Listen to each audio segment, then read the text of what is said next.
Di video kali ini, saya kembali melanjutkan rangkuman film dokumenter dinosaurus yang berjudul Walking with Dinosaurs Part 3. Bagi yang belum nonton part sebelumnya, linknya ada di deskripsi.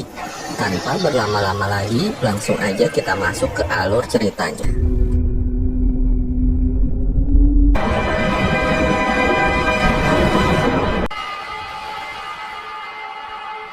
Predator paling menakutkan di zaman Jurassic terlihat sedang mengintai mangsanya. Lalu tiba-tiba,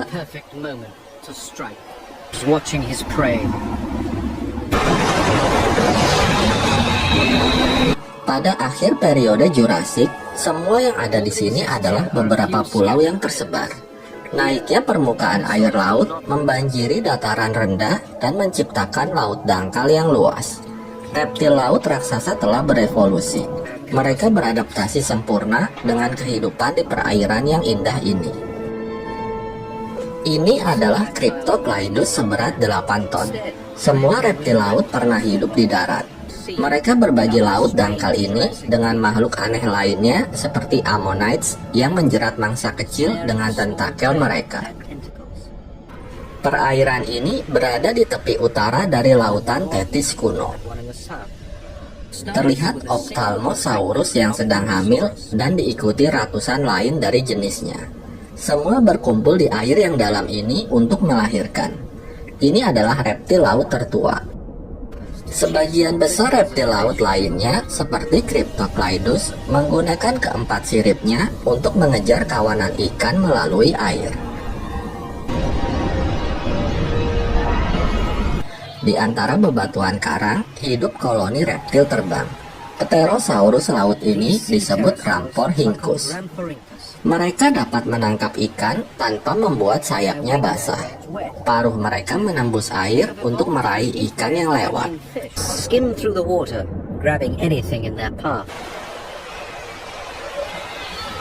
Gigi reptil terbang ini mungkin terlihat aneh, tetapi ini ideal untuk menyambar ikan yang licin dari air. Kebanyakan reptil laut bertelur di darat, tapi tidak dengan Ophthalmosaurus. Mereka melahirkan di dalam air, di mana anaknya harus dilahirkan ekornya terlebih dahulu. Jika tidak, anaknya akan tenggelam sebelum keluar dari tubuh induknya. Anak yang baru lahir tersebut hanya memiliki beberapa detik untuk mencapai permukaan dan mengambil nafas pertama mereka. Begitu mereka lahir, mereka menjadi rentan. Perairan ini penuh dengan predator. Satu-satunya tempat yang paling aman adalah di antara bebatuan karang. Betina ini berusaha mati-matian untuk mengeluarkan anaknya yang belum lahir. Untuk mendapatkan udara, dia tetap dekat dengan permukaan. Perjuangan sang ibu menarik perhatian seekor hiu. Predator ini memiliki pendengaran yang tajam. Sebagai mesin pembunuh yang berkembang sempurna, hiu berpatroli di lautan jauh sebelum reptil laut muncul. Tiba-tiba, sesuatu mengintai dalam kegelapan. Itu adalah Liopleurodon dengan berat 150 ton. Itu adalah karnivora terbesar dan terkuat yang pernah hidup di planet ini.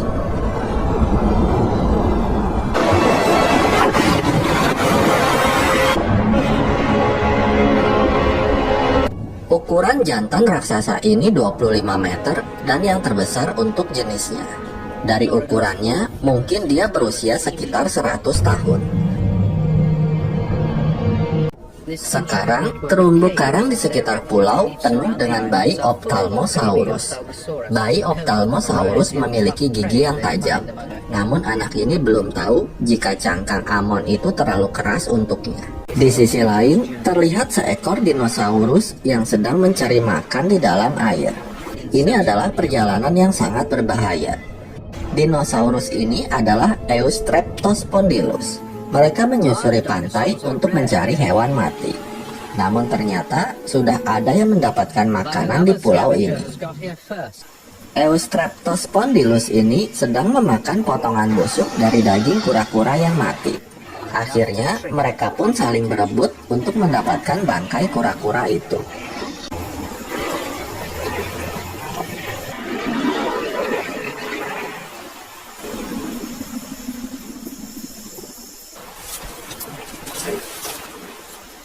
Satu-satunya persediaan makanan di sini adalah serangga.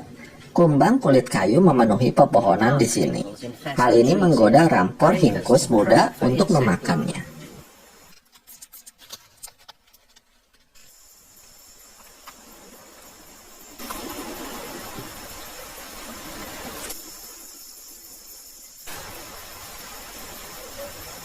Mosaurus muda kini berusia 2 minggu. Di dalam laut ada resiko dari serangan hiu. Sebuah karang menjadi tempat perlindungan sementara untuknya. Sang hiu menunggu hingga si anak keluar untuk mengambil udara. Namun reptil kecil ini mempunyai kelebihan, yaitu kecepatan.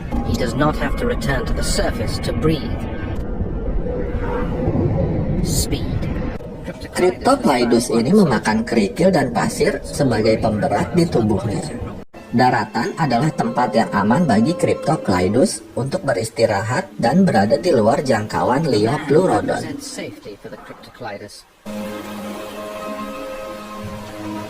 Ophthalmosaurus dewasa ahli berburu di malam hari.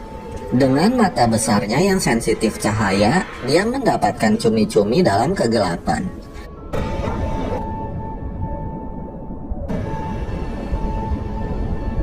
Bulan purnama, ribuan hewan berpenampilan aneh berkumpul di tepi pantai. Ini adalah kepiting tapal kuda, makhluk purba yang berasal 150 juta tahun sebelum periode Jurassik. Pada saat air pasang, para betina mulai bertelur dan para jantan bersaing untuk membuahi.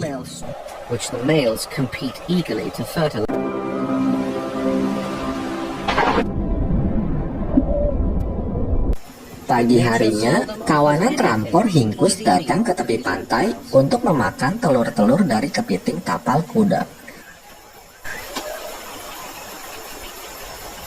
Namun, kawanan ini juga menjadi mangsa bagi seekor dinosaurus.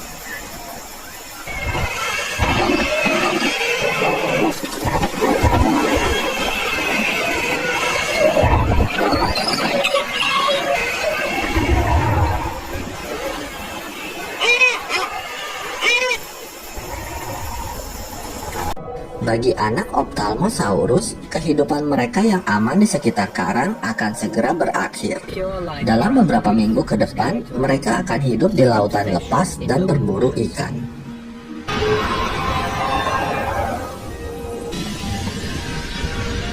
Namun, seekor hiu menjadi ancaman baginya.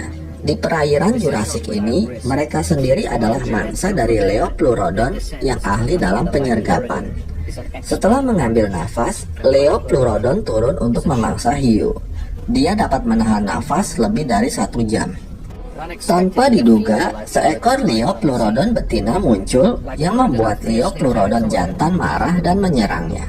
Sang betina terpaksa meninggalkan daerah itu dengan siripnya yang robek parah. 4 bulan setelah lahir, anak-anak Ophthalmosaurus bersiap untuk menghadapi bahaya terbesar di lautan terkejam ini. Pulau-pulau ini sering dirusak oleh badai tropis ganas yang menghancurkan karang dan membunuh ribuan hewan laut, termasuk Rhamphorhynchus dan Liopleurodon. Tak lama kemudian, para karnivora darat berdatangan untuk memangsa Liopleurodon yang terdampar di tepi laut. Jurassik adalah periode emas untuk para reptil laut raksasa. Ini akan menjadi 90 juta tahun lagi sebelum mereka menghilang dari lautan seiring dengan kepunahan dinosaurus di darat. Sebagian besar anak Ophthalmosaurus selamat dari badai dan sekarang mereka menghadapi kehidupan di laut lepas. Di episode berikutnya, kita akan melihat kehidupan reptil raksasa di udara. Dan film pun berakhir. Demikian alur cerita film Walking with Dinosaurs Part 3 ini. Semoga kalian terhibur. Terima kasih sudah menonton video ini dan sampai jumpa di alur cerita film berikutnya.